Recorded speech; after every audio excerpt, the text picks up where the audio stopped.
C'est encore un plaisir et un privilège d'être là avec vous ce matin pour partager la parole du Seigneur Jésus, pour être encouragé, être édifié, être fortifié au travers de la révélation de qui est Jésus et de qui nous sommes.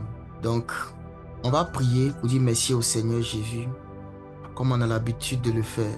On va prier, tu vas prier de tout ton cœur.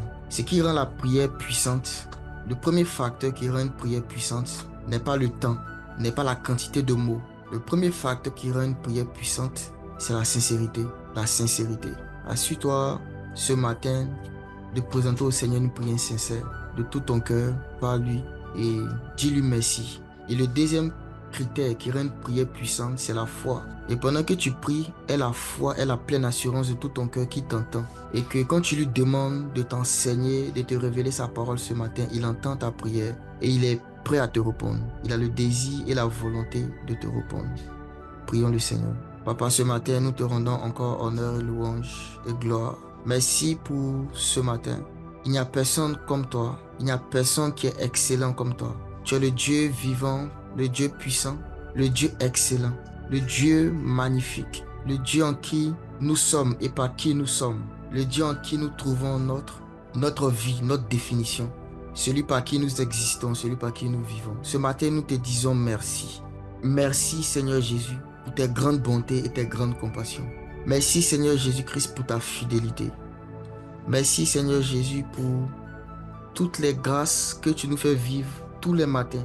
Merci pour ton sang que tu as donné à la croix, afin qu'au travers de ta mort, ton ensevelissement et ta résurrection, nous ayons accès à la vie de Dieu. Nous sommes nés de Dieu parce que tu nous as sauvés.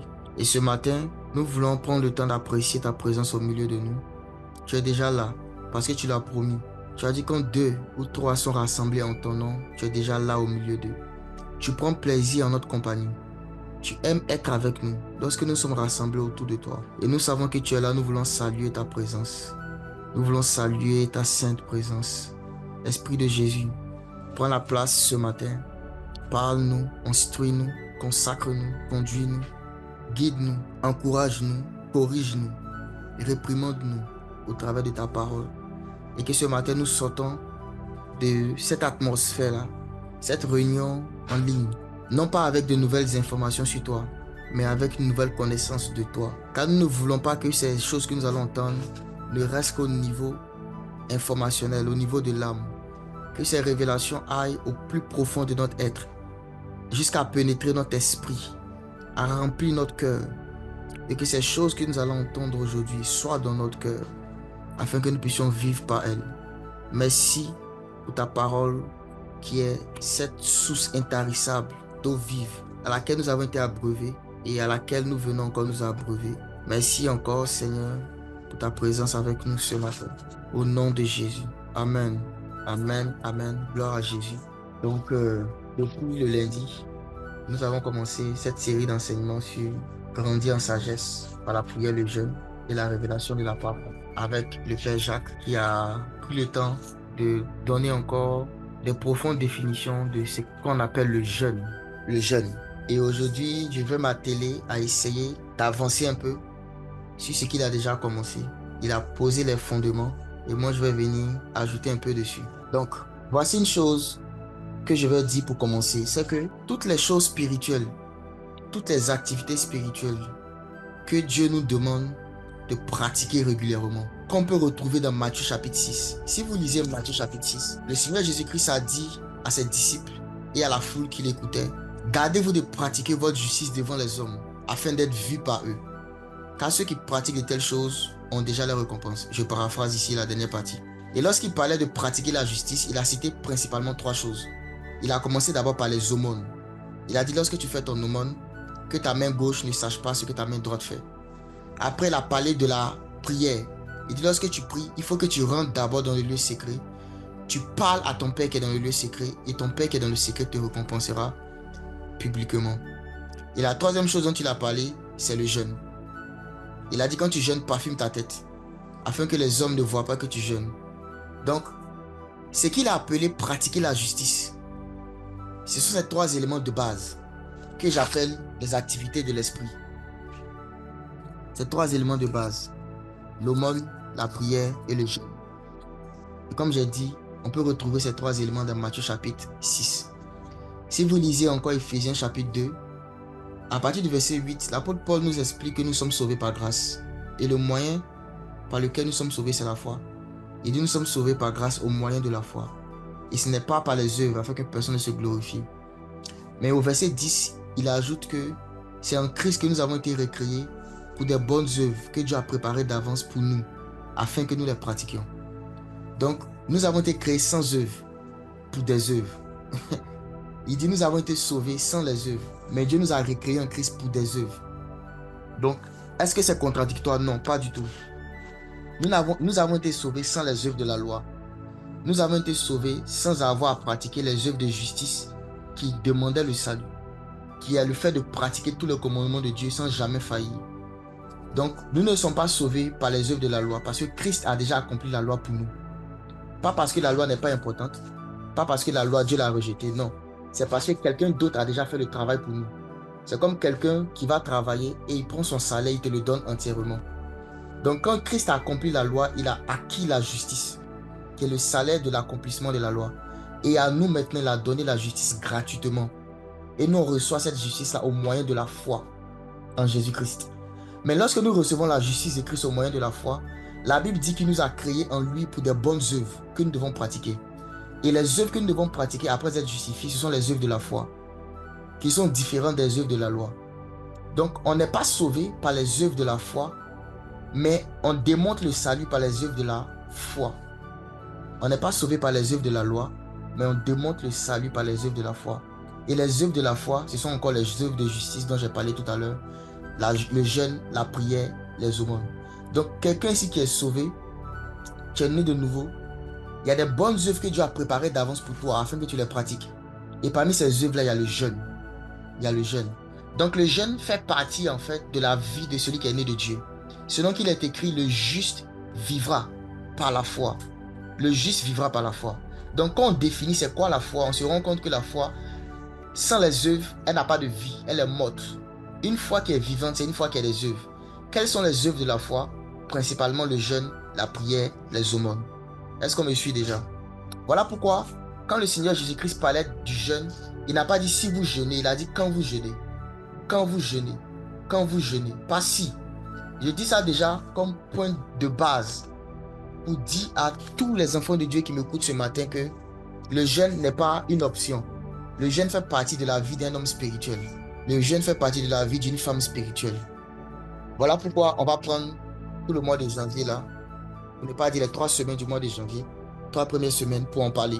Car le jeûne fait partie des œuvres pour lesquelles nous avons été recréés en Christ. Et je vais expliquer ce matin, ou je vais m'atteler à essayer d'expliquer, ou à commencer d'essayer d'expliquer pourquoi le jeûne fait partie des œuvres qu'un homme qui est devenu spirituel doit commencer à pratiquer. C'est ce que je vais essayer de faire. Et la raison pour laquelle je vais aller sur ce angle-là, c'est parce que plus tu connais les différentes définitions d'une chose, plus tu peux profiter au maximum de la chose. La plupart des enfants de Dieu ont une manière unidimensionnelle de voir la prière, le jeûne, les offrandes et l'obéissance à la parole de Dieu.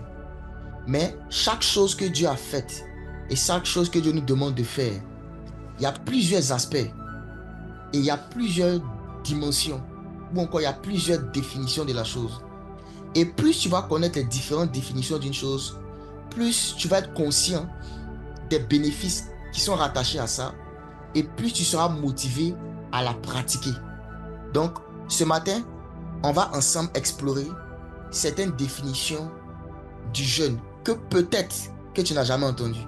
Sûrement qu'il y en a qui ont déjà eu ces révélations de la part du Seigneur, mais peut-être qu'il y en a qui n'en ont jamais entendu parler. Et ce sera votre première fois de découvrir ces choses ensemble par la grâce de Dieu. Donc, on va commencer, si c'est bon. C'était le préambule. On va lire Galates 5 à partir du verset 16. Un passage que tout le monde ici, presque tout le monde connaît. Galates 5, verset 16 à 17. J'ai dit donc, marchez selon l'esprit et vous n'accomplirez pas les désirs de la chair. Car la chair a des désirs contraires à ceux de l'esprit. Et l'esprit en a des contraires à ceux de la chair. Ils sont opposés entre eux afin que vous ne fassiez point ce que vous voudriez. Ok, je m'arrête là. Avant d'avancer, avant de continuer, j'aimerais dire que le jeûne, en tant qu'activité spirituelle, n'est pas seulement une activité qui concerne les enfants de Dieu. Le jeûne est une activité qui concerne toute personne qui veut exceller dans les activités, dans les choses spirituelles. Ce n'est pas seulement ceux qui sont nés de nouveau qui peuvent jeûner ou qui jeûnent, mais même les mystiques, les magiciens, les sorciers jeûnent. Et avec ce que je vais expliquer ce matin, vous allez comprendre pourquoi ils le font. Même les mystiques prient. Même les mystiques font des offrandes aussi. Donc, ce n'est pas parce que les enfants du diable font des choses que ça veut dire que c'est forcément mauvais. Ce qui rend une chose mauvaise, ce n'est pas parce que le diable l'a fait. Comme par exemple la couleur rouge. Il y en a qui n'aiment pas la couleur rouge parce qu'ils ont l'impression que c'est la couleur du diable. Je prophétise, il y a quelqu'un ici qui, dans ta tête, tu crois que la couleur rouge, c'est la couleur du diable. Et plusieurs fois, quand tu vois cette couleur dans tes songes, tu as peur au réveil parce que tu as l'impression que c'est Satan qui t'apparaît. À cause de certaines expériences que tu as eues, tu as associé la couleur rouge à Satan. Et je vais te dire que ce n'est pas le cas, ce n'est pas vrai. Toutes les couleurs appartiennent à Dieu. La Bible dit que devant le trône de Dieu, il y a un arc-en-ciel. Et un arc-en-ciel, c'est un objet qui contient toutes les couleurs. Dieu est le Dieu de toutes les couleurs. La couleur rouge était dans le tabernacle de Dieu. La couleur rouge, c'est la couleur du sang de Jésus. Donc, ce n'est pas la couleur de Satan. Ce n'est pas parce que Satan utilise quelque chose que ce n'est plus une chose qui a de la valeur. Pas du tout. Dieu est le maître de tout ce qu'il a créé. La différence entre l'esprit de Dieu et l'esprit du diable, c'est l'amour. Ce n'est pas les activités en elles-mêmes qui font la différence. C'est le caractère amour qui accompagne tout ce que Dieu fait. La Bible dit que le fruit de l'esprit, c'est l'amour, la paix, la joie. Le fruit de l'esprit, c'est l'amour. Donc, ce qui caractérise Dieu ou l'esprit de Dieu dans quelque chose, ce n'est pas l'activité en elle-même. C'est le caractère de charité qui accompagne la chose. Il a dit, on reconnaît un arbre à son fruit. On reconnaît un arbre à son fruit. Donc, si tu veux savoir si Dieu est quelque part, il faut regarder le fruit de l'esprit. C'est le fruit de l'esprit qui détermine. Donc, la couleur en elle-même n'a pas d'émotion, n'a pas de sentiment. C'est un outil. C'est un esprit aussi que nous pouvons utiliser pour glorifier Dieu. Donc, s'il y a des gens ici qui ont ce problème-là avec certaines couleurs, soyez délivrés ce matin. Voilà, vous pouvez voir la couleur rouge dans vos songes. Ce n'est pas le Satan. C'est Dieu qui vous apparaît. La Bible dit dans Apocalypse 19 que Jésus-Christ, il a un vêtement teinté de sang. Son vêtement est teinté de sang. Donc, quand un vêtement est teinté de sang, c'est quoi sa couleur? C'est quoi sa couleur? Un vêtement qui est teinté de sang. C'est le rouge. Donc, ma soeur en question, sois délivrée ce matin par la connaissance de la parole de Dieu. Tout ce que Dieu a créé lui appartient. Ce que fait qu'une chose est mauvaise, ce n'est pas la chose en elle-même. C'est l'esprit qui l'utilise. Et comment savoir quel esprit utilise une chose? Regarde le fruit que ça produit. Est-ce que c'est conforme au caractère de Dieu? C'est de ça qu'il s'agit. Donc, quelqu'un peut prier pendant des heures. Mais si ce qu'il produit n'est pas conforme au caractère de Dieu, ce n'est pas Dieu qui l'a prié. Quelqu'un peut jeûner. Mais si ce qu'il produit à la fin de son jeûne n'est pas conforme au caractère de Dieu, ce n'est pas Dieu qui l'a cherché dans le jeûne. Ce qui prouve qu'une activité vient de Dieu, c'est le fruit que ça produit. Et le fruit de l'esprit de Dieu, c'est l'amour, la paix, la joie, la tempérance, la fidélité, la douceur, la maîtrise de soi, la bonté. C'est ça le fruit de l'esprit de Dieu. Donc, je reviens à ce que je disais sur le jeûne. Galates 5, le verset 16 nous dit, « Je dis donc, marchez selon l'esprit, et vous n'accomplirez pas les désirs de la chair, car la chair a des désirs contraires à ceux de l'esprit. » Donc, il y a une information essentielle qu'on tire de ce passage, sinon deux. La première information, c'est que la chair a des désirs. Et c'est quoi la chair? La chair, c'est cette partie de l'homme dans laquelle s'est logé le péché. Lorsque le péché est rentré dans l'homme, le péché s'est logé quelque part. Et ce lieu dans l'homme où le péché s'est logé, on appelle ça la chair. Et quand on est né de nouveau, la justice de Dieu se loge quelque part dans notre esprit. Et notre esprit qui est né de Dieu ne peut pas pécher. C'est pourquoi il est écrit que celui qui est né de Dieu ne pêche point. L'esprit qui est né de Dieu a la même nature que Dieu, aime les mêmes choses que Dieu. Mais la chair est ce lieu-là où le péché a été déposé, a été enfermé. Je vais lire un passage pour prouver ça. C'est dans Romains chapitre 8. Avant que je continue.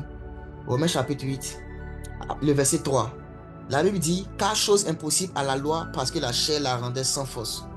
Dieu a condamné le péché dans la chair en envoyant à cause du péché son propre fils dans une chair semblable à celle du péché. Donc Dieu a condamné le péché dans la chair.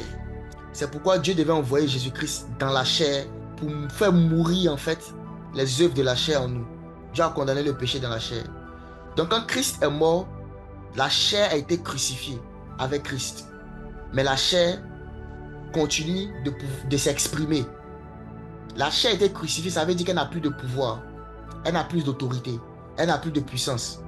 Mais elle peut continuer à influencer par certains désirs.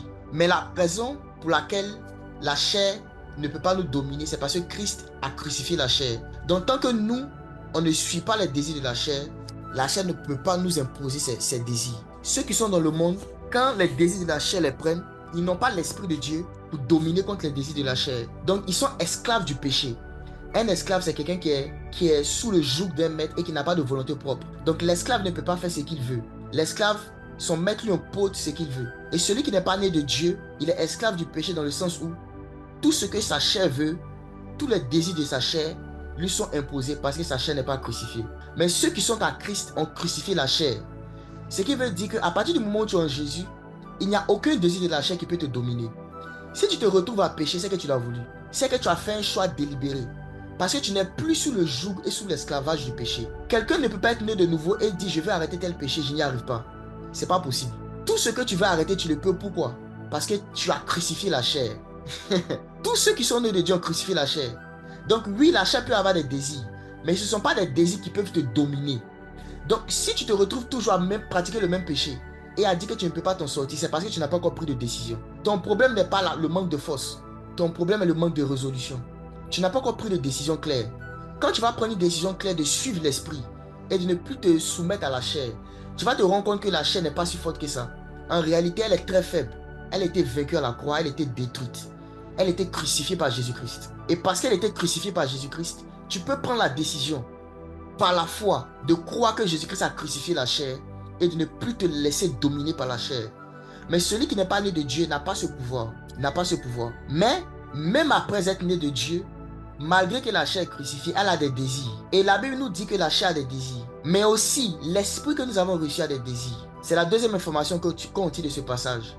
Beaucoup d'enfants de Dieu ne sont pas conscients que leur esprit a des désirs. Quand ils pensent à une chose qui est bonne, ils vont se dire, mais peut-être que c'est moi-même. Mais toi-même, tu es l'esprit. Et si tu es l'esprit, et que toi, l'esprit, tu es né de Dieu, et que l'esprit de Dieu habite en toi, toi, l'esprit, les choses que tu vas désirer, les choses auxquelles tu vas aspirer, seront en conformité avec la volonté de Dieu. Voilà pourquoi plus quelqu'un grandit dans la communion avec Dieu, moins il va demander des choses à Dieu sur des choix qu'il va faire. Il saura instinctivement quoi faire. Pourquoi? Parce qu'il fonctionne à la même fréquence que Dieu. Il fonctionne à la même fréquence que Dieu. Et les désirs qui vont commencer à t'animer, ce seront les désirs de Dieu directement. Ce qui fait que quand tu vas vouloir faire quelque chose, quand tu vas sentir que tu veux faire quelque chose, ce sera ce que Dieu veut que tu vas sentir. C'est ça les désirs de l'esprit. La chair n'est pas le corps physique. La chair, c'est une entité spirituelle. Ce n'est pas le corps physique. Le corps physique n'est pas le péché. C'est pourquoi Jésus-Christ prend plaisir à guérir le corps physique. Parce que le corps physique n'est pas le péché. La chair est une entité qui s'est... En fait, la chair, c'est le vieil homme. C'est l'homme déchu. Une entité qui a été crucifiée. C'est le vieil homme, c'est l'ancien Adam qui a été déchu de la grâce, qui a perdu la gloire de Dieu et qui s'est assombri parce qu'il a perdu la gloire. Et l'homme nouveau, c'est l'homme qui a été recréé en Christ. Et la Bible dit de suivre les désirs de l'homme nouveau, qui est l'esprit, mais de ne pas suivre les désirs de l'homme ancien, qui est la chair. Donc, l'esprit a des désirs. Et il ne faut pas ignorer ça. Quand souvent tu as envie de faire une action qui est conforme à la volonté de Dieu, un désir monte dans ton cœur de faire quelque chose que toi-même tu sais, qui est conforme à la volonté de Dieu, comme prier. C'est un désir de l'esprit. Quand un désir te monte à cœur de jeûner, c'est un désir de l'esprit. Un désir te monte à cœur de faire une offrande, c'est un désir de l'esprit. Parce que la chair a des désirs contraires à ceux de l'esprit. La chair ne peut jamais t'inspirer des désirs qui sont conformes à la parole de Dieu. La chair ne peut jamais t'inspirer des désirs qui sont conformes au plan de Dieu et à la volonté de Dieu. La chair, c'est l'ennemi de Dieu. La chair s'oppose à tout ce que Dieu est. De ce fait-là, quand tu as des désirs qui sont contraires à la chair, ne te pose pas beaucoup de questions. C'est un désir spirituel. C'est un désir qui vient de Dieu. C'est un désir qui vient de Dieu. Donc, en toi, il y a les deux types de désirs. De la même manière que souvent, tu as envie de pratiquer le péché, mais tu n'obéis pas à cette voix qui te dit de le faire. De cette même manière aussi, tu auras le désir de pratiquer la justice. Et tu dois obéir à cette voix qui te dit de le faire. Et c'est ce qu'on appelle marcher par l'esprit. C'est ça qu'on appelle marcher par l'esprit. Marcher par l'esprit, c'est suivre les instructions qui montrent, les désirs qui nous montent à cœur, qui concernent le fait de pratiquer les choses qui sont conformes à la parole de Dieu. Donc, il y a la chair et il y a l'esprit. Et ces deux entités-là sont opposantes, elles. Sont opposées. Maintenant, la raison pour laquelle, malgré que Christ a crucifié la chair quand même arrive à dominer beaucoup d'enfants de Dieu. C'est à cause d'un principe simple qui va me permettre maintenant de définir c'est quoi le jeûne. C'est un principe simple qu'on appelle l'habitude. L'habitude. La Bible dit que dans 2 Corinthiens 5, le verset 17, si quelqu'un est en Christ, il est quoi? Une nouvelle création. Les choses anciennes sont passées, toutes choses sont devenues nouvelles. C'est un verset qu'on lit dans la parole de Dieu, mais il faut comprendre le passage là dans son contexte. Lorsque la Bible dit que toutes choses sont devenues nouvelles, la Bible parle de quoi?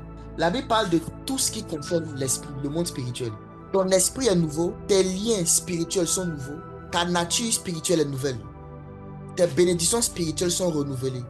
Mais ton âme et ton corps ne sont pas nouveaux. Quand tu es né de nouveau, le jour où tu es né de nouveau, ton corps n'a pas changé. Tes vêtements n'ont pas changé. Ton âme n'a pas changé automatiquement. Il y a des choses en toi qui sont restées anciennes. Et la raison est toute simple. Si Dieu te donne une nouvelle âme à ta nouvelle naissance, tu seras comme un bébé. Tu ne sauras pas parler, tu ne sauras pas écrire, tu ne sauras pas lire, tu ne sauras pas réfléchir, tu seras exactement comme un bébé. Si Dieu fait reset sur ton âme, tout ton intellect, tout ce que tu as appris depuis que tu es petit, les diplômes que tu as acquis, la connaissance que tu as acquise, il va remettre tout à zéro. Parce que c'est dans l'âme que se trouve l'intellect. Toutes tes émotions, les mémoires de ton enfance, les bonnes choses qui te sont arrivées, tout va disparaître. Si Dieu te donne une nouvelle âme à la conversion, toutes les bonnes choses c'est comme un disque dur que tu fais formatage. Tu fais formatage de disque dur. Les bonnes choses comme les mauvaises choses, tout va disparaître. C'est-à-dire, tout ce que tu sais faire va partir. Tu ne sauras même plus lire. Tu seras exactement comme un bébé nouveau-né qui ne sait pas où il est, qui ne connaît rien du monde. Parce que toutes tes informations intellectuelles sont dans ton âme. Donc, Dieu ne peut pas te donner une nouvelle âme à la conversion. Sinon, il fait de toi quelqu'un qui sera un assisté. Sinon, il détruit ta vie en fait. Il détruit tout ce que tu as bâti, tu as pris des années à bâtir. Si Dieu te donne une nouvelle âme à la conversion, donc qu'est-ce que Dieu fait? Il laisse ton âme actuelle, mais il veut la transformer au travers de la parole de Dieu. Donc Dieu régénère ton esprit et maintenant il te donne l'enseignement de la parole pour parfaire ton âme. C'est-à-dire maintenant enlever, restaurer ton âme, enlever les choses qui ne doivent pas être là, en gardant les bonnes choses, comme tes capacités intellectuelles, ta connaissance, ton métier, toutes les choses que tu as apprises depuis que tu es petit. Dieu veut que ces choses soient là, mais il veut que les mauvaises choses partent. Et là maintenant cela se fait par la parole de Dieu. La parole de Dieu, plus la parole de Dieu rentre à l'intérieur de toi, tu acceptes la parole de Dieu, ton caractère se transforme, ton âme est restaurée, ton caractère se transforme. Donc la raison pour laquelle Dieu ne va pas te donner une nouvelle âme, c'est parce que s'il le fait, il va détruire ta vie. De la même manière aussi, Dieu ne te donne pas un nouveau corps immédiatement. Parce que le corps que tu as actuellement, c'est avec ce corps-là que tu pourras approcher les païens. C'est avec ce corps-là que tu pourras prêcher l'évangile. S'il te donne immédiatement un corps qui est glorieux, un corps qui est glorifié, les païens ne pourront pas t'approcher. Le corps glorifié contient trop de sainteté. Les païens, tes amis, tes parents, ton mari, même si tu es marié, il ne pourra plus te toucher. Il ne pourra plus te toucher. Donc si Dieu te donne un nouveau corps à ta nouvelle naissance, ta vie est fichue. Donc Dieu par amour, il change automatiquement l'esprit. Le corps, l'âme d'abord, l'âme est transformée quotidiennement au travers de la parole de Dieu et le corps va être restauré à la résurrection. Lorsque Jésus va venir, il va nous donner des nouveaux corps. Donc c'est la raison pour laquelle certains aspects du salut ne sont pas totalement manifestés dans notre âme et dans notre corps. Parce que si Dieu les manifeste maintenant, ça va créer beaucoup de problèmes. Est-ce qu'on me suit? Ok. Donc, l'intellect se trouvant dans l'âme, Dieu ne peut pas raser l'âme en même temps. Non. Pas du tout. Et cela fait écho à la parabole qu'il a donnée sur le blé livré. Il y avait le blé livré dans le champ. Et les anges voulaient l'enlever. Il leur a dit, si vous enlevez le blé, si vous voulez enlever l'ivraie, vous allez aussi enlever le blé avec lui. Donc laissez-les pousser ensemble. Sinon vous allez tout détruire, vous allez enlever, vous allez détruire même le blé. Si vous voulez enlever, laissez. Donc de cette même manière, notre Dieu ne permet pas que notre âme devienne complètement nouvelle à la nouvelle naissance. Sinon, on va tout oublier. Même l'évangile, quand on entend, on va oublier. La partie intellectuelle de l'évangile, on va oublier. Donc, maintenant, pourquoi maintenant le jeûne? Le jeûne, c'est la première définition du jeûne que je vais donner. C'est l'un des éléments que Dieu a mis en place pour accélérer la restauration de l'âme. Première définition du jeûne que je donne. C'est l'un des éléments que Dieu a donné pour accélérer la restauration de l'âme. Comme j'ai dit, quelqu'un qui naît de nouveau, son âme n'est pas nouvelle. L'âme est pareille. Mais Dieu ne veut pas que l'âme reste comme ça. Il veut que l'âme garde les bonnes choses et rejette les mauvaises choses. Et l'un des moyens qui permet de faire ce processus-là rapidement, c'est le jeûne. C'est le jeûne. Le jeûne permet l'accélération. Pourquoi? Parce que le jeûne consiste à priver la chair de ce qu'elle aime et à donner à l'esprit ce qu'il aime. Jeûner, ce n'est pas seulement se priver de nourriture. En réalité même, le jeûne spirituel, la définition du jeûne spirituel, ce n'est pas d'abord se priver de nourriture. Se priver de nourriture est une manière de jeûner, est une forme de jeûne. La définition générale du jeûne, c'est priver la chair de ce qu'elle aime en vue de donner à l'esprit ce qu'il aime. Et quand tu donnes à l'esprit ce qu'il aime, l'esprit maintenant commence à prendre le dessus sur l'âme. Et quand l'esprit prend le dessus sur l'âme, l'esprit transfère sa nature à l'âme. Et c'est quand c'est là que l'âme est restaurée. Parce que l'âme peut être conduite soit par l'esprit, soit par la chair. Tes émotions, ton intellect, ta volonté peuvent être conduits soit par ta chair, soit par ton esprit. Et celui que tu vas nourrir le plus, l'entité que tu vas nourrir le plus, c'est l'entité qui va prendre le dessus. Donc quand tu prives la chair de ce qu'elle aime et tu donnes à l'esprit ce qu'il aime, tu es en train de donner le pouvoir à l'esprit sur l'âme. Et parce que le pouvoir est donné à l'esprit sur l'âme, l'esprit maintenant a la capacité d'imposer à l'âme ce qu'il aime, ce qu'il veut. Donc les désirs de l'esprit seront maintenant les désirs qui vont remplir ton âme. La volonté de l'esprit sera maintenant la volonté qui va remplir ton âme. Les choix de l'esprit seront maintenant les choix qui vont remplir ton âme. Tu vas te retrouver à aimer les choses de l'esprit, à prendre plaisir aux choses de l'esprit. Tu vas te retrouver à ce que ton âme ait les émotions de l'esprit, la joie de l'esprit. Pourquoi? Parce que l'âme a été soumise à l'esprit. Et l'un des moyens efficaces pour obtenir ce résultat, c'est le jeûne. Donc le jeûne, ce n'est pas un moyen que tu as de forcer Dieu à faire une chose que tu veux. Parce que beaucoup de gens qui m'écoutent ce matin pensent que quand j'ai besoin de quelque chose et je veux que Dieu m'écoute vraiment, ou je veux forcer Dieu à faire quelque chose, je dois jeûner. Oui, il y a un aspect du jeûne qui couvre cette dimension, mais ça encore c'est une dimension inférieure. Le véritable objectif du jeûne, c'est de te transformer pour que tu deviennes semblable à l'image du Fils de Dieu. C'est pour que dans ton caractère au quotidien, tu te comportes comme Jésus. Et si tu arrives à te comporter comme Jésus, tu vas de moins en moins prier pour des choses sociales. Parce que le bonheur et la grâce vont te poursuivre. C'est-à-dire même là, l'univers même va s'organiser pour pouvoir tes besoins. L'argent même va venir derrière toi. Les choses que tu vas désirer dans ton cœur sans prière vont venir derrière toi. Parce que les choses là suivent Jésus. David a dit, il restaure mon âme. Il me conduit dans les sentiers de la justice. Et à la fin, il dit, le bonheur et la grâce m'accompagneront. C'est comme ça que c'est écrit en français. Mais dans l'hébreu, c'est le bonheur et la grâce me poursuivront. Ça veut dire que quelqu'un qui poursuit Jésus, le bonheur et la grâce vont le poursuivre. C'est pourquoi le Seigneur Jésus-Christ a dit, si vous cherchez premièrement le royaume des cieux et sa justice, toutes ces choses vous seront données par-dessus tout. Celui dont l'objectif est de ressembler à Jésus, les choses de la nature vont le suivre. Il aura simplement qu'à désirer que ces choses-là vont le suivre. Et ce qu'on dit ici, ce ne sont pas des théories. C'est des choses qu'on expérimente. Il y a des choses, un matin tu penses simplement à ça. Tu dis, je sauterai faire ça. Et puis quelques jours après, ça t'arrive. Sans même prière. Parce que tu as décidé de faire de Jésus-Christ ton focus. Tu as décidé de faire de Jésus-Christ celui que tu vas suivre de tout ton cœur.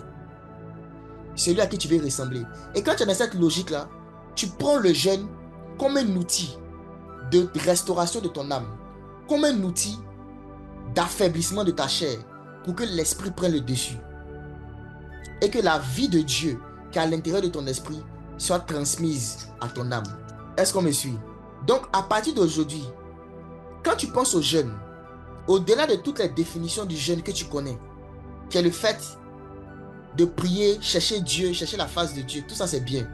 Mais de manière claire et précise, le jeûne te permet d'affaiblir davantage la chair et de donner davantage d'expression à l'esprit pour que l'esprit prenne le contrôle sur ton âme. Et quand l'esprit prend le contrôle sur ton âme, c'est ce que la Bible appelle marcher par l'esprit. Ça veut dire maintenant que le mouvement de ton être qui se fait au niveau de ton âme, ce mouvement est contrôlé par l'entité qu'on appelle l'esprit. Marcher par l'esprit, c'est laisser l'esprit gouverner l'âme, influencer tes décisions, tes émotions, tes désirs, ta volonté, ton intellect, tes pensées. Laisser l'esprit envahir ton être, car l'esprit est parfait. L'esprit est créé, recréé à l'image de Dieu. Donc quand tu jeûnes, c'est un moyen de restaurer ton âme. Ceux qui ont le cœur blessé, ceux qui ont des blessures intérieures, toutes ces personnes qui m'écoutaient, qui avaient des choses dans vos cœurs que vous avez du mal à laisser passer, Dieu vous a donné le jeûne comme un moyen de vous débarrasser de ces choses. Si vous comprenez c'est quoi le jeûne, parce que la rancœur est une œuvre de la chair, la haine est une œuvre de la chair. Et quand tu jeûnes, tu prives la chair de ce qui la rend forte. Tu prives la chair de sa force. Tu prives la chair de sa force. Pourquoi? Parce que le jeûne, c'est enlever à la chair ce qui fait sa force. Envie de donner à l'esprit ce qui fait sa force. Donc, l'une des manifestations du jeûne, c'est de ne pas manger physiquement. Parce que la chair aime la nourriture physique. Mais la nourriture physique n'est pas la chose que la chair aime le plus. La chose que la chair aime le plus, c'est le péché. C'est la méchanceté. C'est la calomnie. Ce sont les choses que la chair aime le plus. C'est pourquoi, depuis le lundi, dans Ésaïe 58, on va voir avec le frère Jacques, Dieu a dit, le jeûne auquel je prends plaisir, c'est quand tu détournes les chaînes de la méchanceté. Ça veut dire que Dieu considère qu'il y a plusieurs sortes de jeûnes. Il y a plusieurs formes de jeûne. Donc si tu te prives de nourriture, mais tu ne prives pas ta chair de ce qu'elle aime, tu n'es pas en train de jeûner. Si ta chair aime pratiquer la méchanceté, et que dans ton jeûne, tu te prives de nourriture, mais tu ne te prives pas de méchanceté, ce jeûne ne fait pas plaisir à Dieu. Jeûner, c'est priver la chair de ce qu'elle aime. C'est priver la chair de ce qu'elle aime. Si ta chair aime dormir, tu aimes dormir, tu dors 6 heures, tu dors 7 heures, 8 heures, ça ne te suffit pas. Il te faut dormir au moins 10 heures, 11 heures de temps, 12 heures de temps par jour. Le fait de te priver de sommeil, c'est le jeûne aussi. En fait, à partir du moment où ta chair aime quelque chose, et que tu décides de t'en priver, tu es en train de jeûner. Si ta chair aime regarder la télévision pendant des heures, et que tu décides de te priver de ça, tu es en train de jeûner. Si ta chair aime regarder le foot pendant des heures, des heures, des heures, quand tu décides de te priver de ça, tu es en train de jeûner. Si ta chair aime insulter, parler mal à tes enfants, à ton mari, à ta femme, et que tu décides de te priver de ça, tu es en train de jeûner. Si ta chair aime parler beaucoup, et que tu décides de te priver de ça, tu es en train de jeûner. Priver de tout ce que la chair aime. Il y en a naturellement, vous n'aimez pas manger. La nourriture en elle-même, là, c'est pas quelque chose qui vous attire régulièrement. Vous pouvez passer une journée, peut-être manger une seule fois. Donc, on demande de faire les jeûnes comme ça, ça vous dit rien. Mais vous aimez calomnier. Vous aimez garder la rancune contre les gens. Vous aimez beaucoup parler. Vous, votre jeûne, là, vous devez redéfinir. Pas pour dire qu'il faut manger forcément. Mais pour dire en fait qu'il faut accentuer tes efforts si quelque chose dans laquelle la chair prend plaisir. Pour la rendre faible, pour l'affaiblir au maximum. Et plus tu vas l'affaiblir, plus ton esprit naturellement va s'exprimer. Et parce que ton esprit est comme Jésus. Quand ton esprit commence à s'exprimer, tu vas comme ça à rentrer dans le prophétique, à rentrer dans la puissance, dans les guérisons. Ce que tu appelles don spirituel, en fait c'est quoi? Laissez-moi faire une parenthèse ici. Le Seigneur m'a fait comprendre qu'il y a un seul don spirituel. Et s'il me fait grâce, peut-être un jour je pourrai en parler. Il y a un seul don spirituel. Le Seigneur Jésus-Christ, dans Jean 4, il a dit à la femme samaritaine, Si tu connaissais le don de Dieu et celui qui t'a dit, donne-moi à boire, tu lui aurais toi-même demandé de l'eau et il t'aurait donné de l'eau vive. Donc, le Seigneur parle du don de Dieu. Si tu connaissais le don de Dieu, c'est qui? Le don de Dieu. Car Dieu a tant aimé le monde qu'il a donné. Qui? Le don de Dieu, c'est Jésus-Christ. Jésus-Christ est le dernier don charnel et le premier don spirituel. C'est le titre d'un de mes messages que je suis en train de préparer. Le dernier don charnel et le premier don spirituel. Quand il dit charnel, ça parle du fait qu'il était manifesté en chair. Pas du fait qu'il était charnel dans le sens de péché. Le dernier don charnel de Dieu, son Fils, la parole de Dieu faite chair, et en même temps le premier don spirituel de Dieu. Dieu nous a donné Jésus-Christ. Jésus-Christ est notre don spirituel. Et tous les dons spirituels, ce sont des manifestations de l'Esprit de Jésus-Christ, du Saint-Esprit. Ce qu'on appelle les dons spirituels, ce sont des manifestations du même Esprit. Donc, si tu as reçu le don, alors tu as reçu les dons. Si tu as reçu le don, alors tu as reçu les dons. Car les dons, ce sont des manifestations du don. Dieu a tant aimé le monde qu'il a donné qui? Jésus-Christ. Donc, Jésus-Christ est mon don spirituel. Donc, si je le laisse vivre au travers de moi, et que je meurs à la chair, je meurs à moi-même, et que je laisse Christ vivre au travers de moi, il va s'exprimer par toutes ces manifestations. Je n'ai pas besoin de chercher des dons en particulier. Je cherche le seul don qui m'intéresse. Il s'appelle Jésus-Christ. Si je me focalise sur lui, les autres dons vont suivre. Il est le don spirituel. Le premier don spirituel de Dieu, il s'appelle Jésus-Christ. Il n'y a pas un don qui est supérieur à lui. Il n'y a pas un don qui est supérieur à Jésus-Christ. Celui qui a reçu Christ, il a reçu le don de Dieu. Si tu connaissais le don de Dieu, il s'appelle Jésus-Christ. C'est pour ça que la Bible dit, celui qui a le Fils a la vie. Et celui qui n'a pas le Fils n'a pas la vie. Il est le don. Et ce Christ, il habite en moi. Il habite dans mon esprit. Donc si je décide de faire mourir ma chair, il va se manifester. Et quand il se manifeste, c'est dans toutes ces dimensions. Il est celui qui a les 7 esprits de Dieu. Il n'a pas seulement l'esprit de sagesse et de révélation. Il n'a pas seulement l'esprit de conseil et de force. Il n'a pas seulement l'esprit de connaissance et de crainte de Yahweh. Il a les 7 esprits de Dieu. La Bible dit que c'est celui qui a les 7 esprits de Dieu. Et celui qui a les 7 esprits de Dieu habite en moi. Le 1 est en moi. Donc j'ai le 3 et le 7 à la fois. Donc tous les dons sont déjà là. Il suffit juste de laisser Christ en nous se manifester. Et l'un des moyens de faire ça, c'est pas le jeûne. Parce que le jeûne va affaiblir la chair et permettre l'expression de l'esprit. Donc jeûner, c'est d'abord identifier tout ce qui est dans ta vie. Que toi-même tu sais que ça, ma chair aime faire ça. Fais une liste des choses que ta chair aime. Et commence à te priver de ça. Tu es en train de jeûner. Commence à te priver de ça, tu es en train de jeûner. Est-ce que vous me suivez? Donc le jeûne est beaucoup plus profond que ce qu'on pense. On a toujours limité le jeûne à ne pas manger. Maintenant, pourquoi est-ce que généralement, dans la Bible, quand les gens jeûnent, ils se privent de nourriture? C'est parce que la chair trouve sa substance dans ce qui fait vivre l'homme extérieur. Ce qui est nécessaire à la vie de l'homme extérieur, c'est-à-dire le corps physique. Puisque la chair ne peut pas puiser sa substance dans l'esprit, la chair puise sa force dans ce qui fait vivre l'homme extérieur, le corps physique. Donc, des choses qui sont des besoins, comme la nourriture, comme le sommeil, ou bien même comme la sexualité pour les gens qui sont mariés.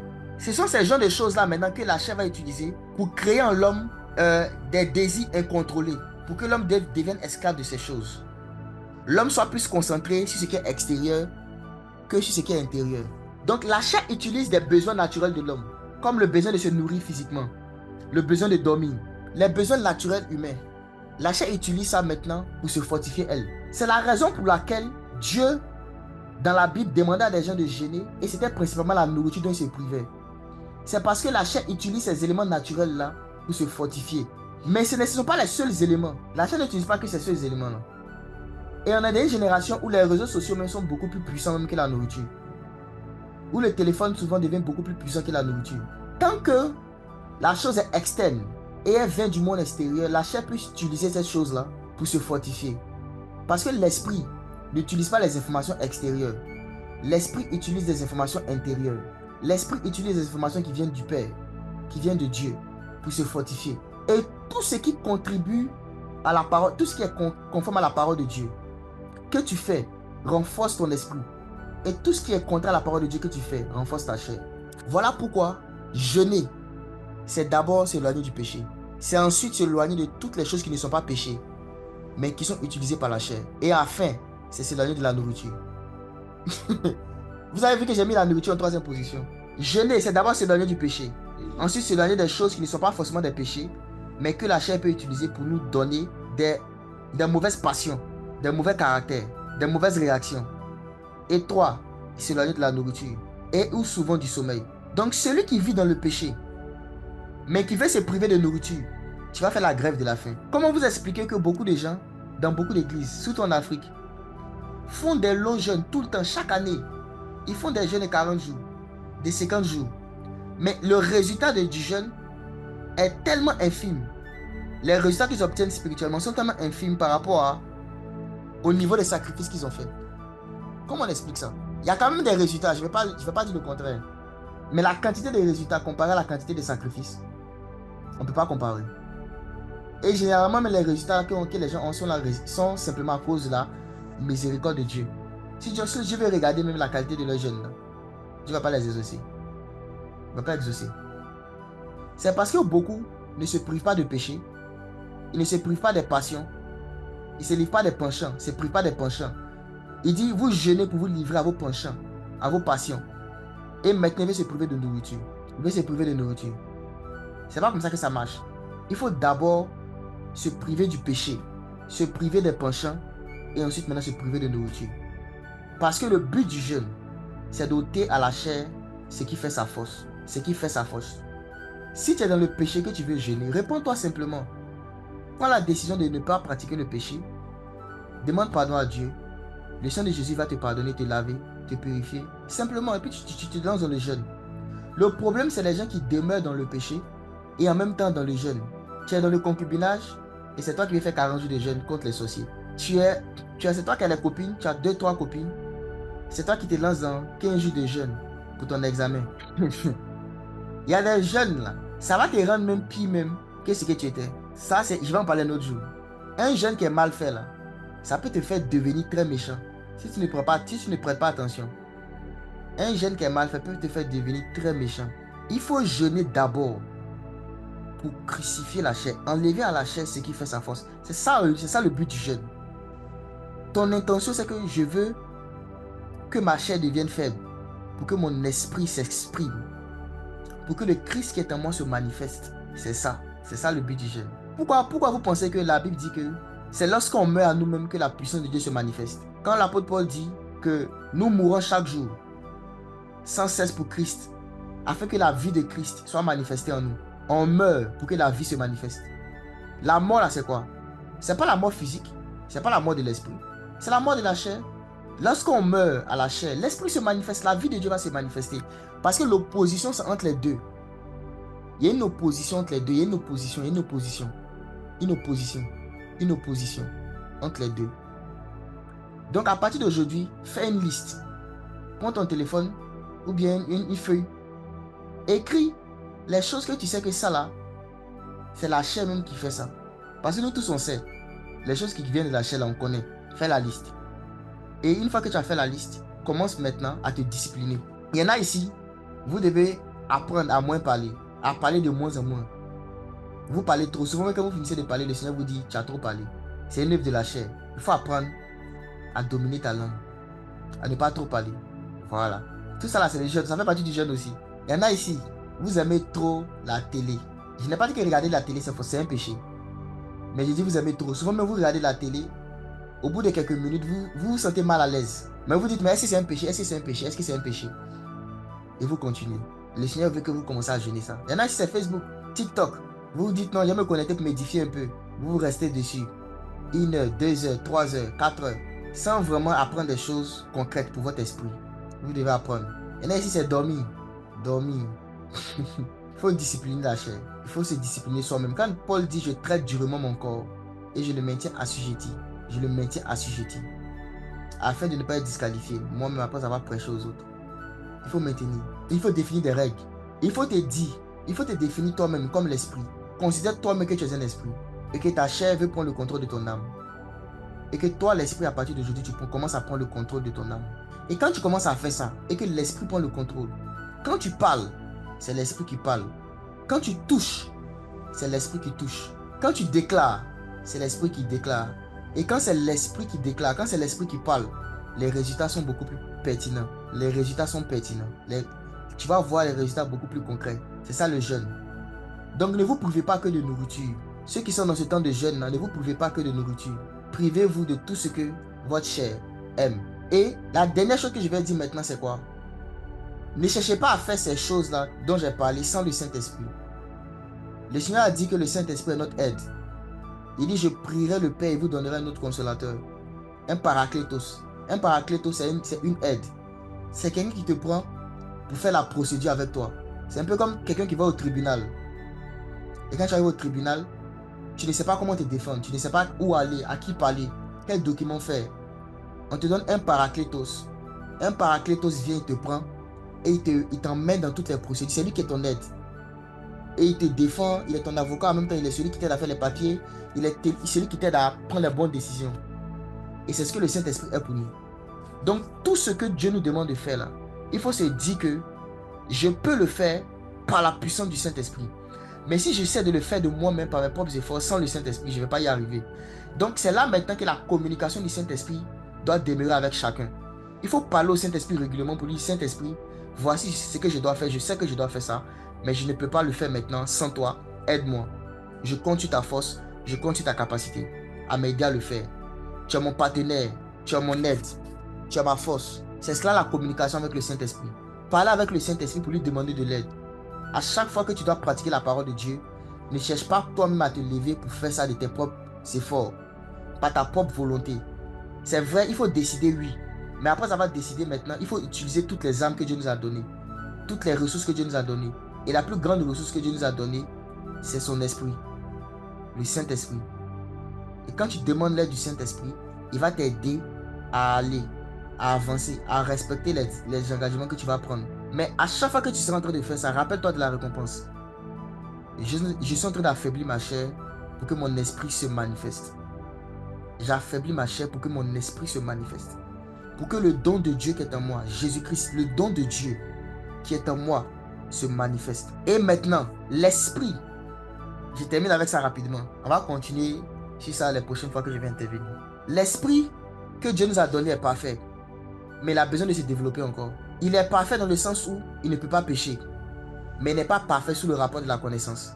Il doit emmagasiner la connaissance. Mais quelle connaissance? Parce que la nourriture de l'esprit,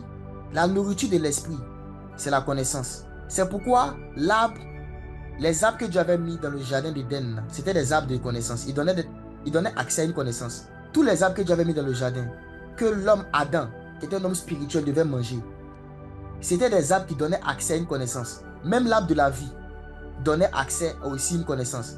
C'est pourquoi le Seigneur Jésus a dit dans Jean 17, le verset 3, « Or la vie éternelle, c'est qu'ils te connaissent, toi, le seul vrai Dieu, et celui que tu as envoyé, Jésus-Christ. » Donc, même l'arbre de la vie était une nourriture qui donnait accès à une connaissance. Donc, l'arbre de la connaissance du bien et du mal, ça donnait accès à la connaissance du bien et du mal. Mais les autres arbres donnaient accès à d'autres connaissances. Ce qui veut dire que quand un esprit mange, ce qu'il reçoit, c'est la connaissance. Donc, la nourriture de l'esprit, c'est la connaissance. Donc, quand tu jeûnes et que tu prives la chair de ce qui la nourrit, il faut donner à l'esprit ce qui le nourrit. Et ce qui nourrit l'esprit, c'est la connaissance. Quelle connaissance? La connaissance de Jésus-Christ. Voilà pourquoi, en cette année, si le Seigneur me fait grâce, toutes les fois que j'aurai l'occasion de prêcher, je vais parler de la connaissance de Christ. Chercher à connaître qui est Jésus. Parce que Jésus-Christ est l'être le plus méconnu des chrétiens. On connaît tout, sauf Jésus. Et moi-même, je m'inclus dedans. En cette fin d'année, les choses que le Seigneur m'a révélées sur son identité, je me suis rendu compte que ça faisait des années que je marchais avec lui. Je ne savais pas qui il était. Et même là encore, je ne sais toujours pas qui il est.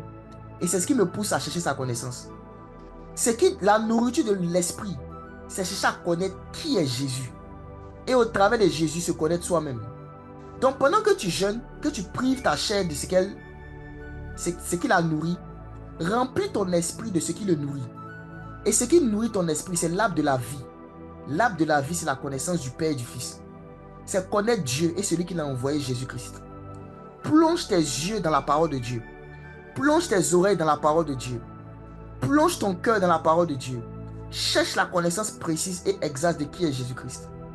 Et quand tu vas connaître qui est Jésus, tu vas te connaître toi-même. Parce que tel il est, tel nous sommes dans ce monde. Donc quand je médite sur la puissance de Jésus-Christ, je comprends comment Jésus a une autorité puissante sur tous les esprits et sur toutes les chairs. Cela me donne une révélation sur la puissance qu'il m'a donnée. Car tel il est, tel je suis en lui. Quand je comprends la sainteté de Jésus-Christ, combien de fois il ne peut pas pécher, je comprends aussi combien de fois aussi j'ai la victoire et la domination sur le péché. Donc l'esprit doit manger. Fais manger ton esprit. Tout ce que tu peux emmagasiner comme connaissance qui est Jésus-Christ. Emmagasine. Tu es en train de nourrir ton esprit. Tu es en train de nourrir ton esprit. Donc voici, on s'arrête là pour ce matin. C'était l'introduction. Voilà. C'est l'appetizer. On n'est pas encore rentré dans l'entrée. Après, il y aura le plat de résistance et puis après, il y aura le dessert. Mais ça, c'est l'appetizer d'abord. On va continuer. Dans les prochains jours qui viennent, on va continuer. Mais ce matin, c'était ça que je voulais donner comme introduction. Le fait que le jeûne, c'est vraiment priver la chair de ce qu'elle aime et donner à l'esprit ce qu'il aime. Quand tu es en train de faire ça, tu es en train de jeûner. Donc voilà, on a terminé. Que Dieu vous bénisse abondamment. Merci beaucoup à vous d'avoir pris le temps de m'écouter. Que le Seigneur vous fasse grâce de pratiquer ces choses que vous avez entendues ce matin. Bye bye. Façonne-moi à ton image, Jésus, et que je sois ta ressemblance, Jésus. Façonne-moi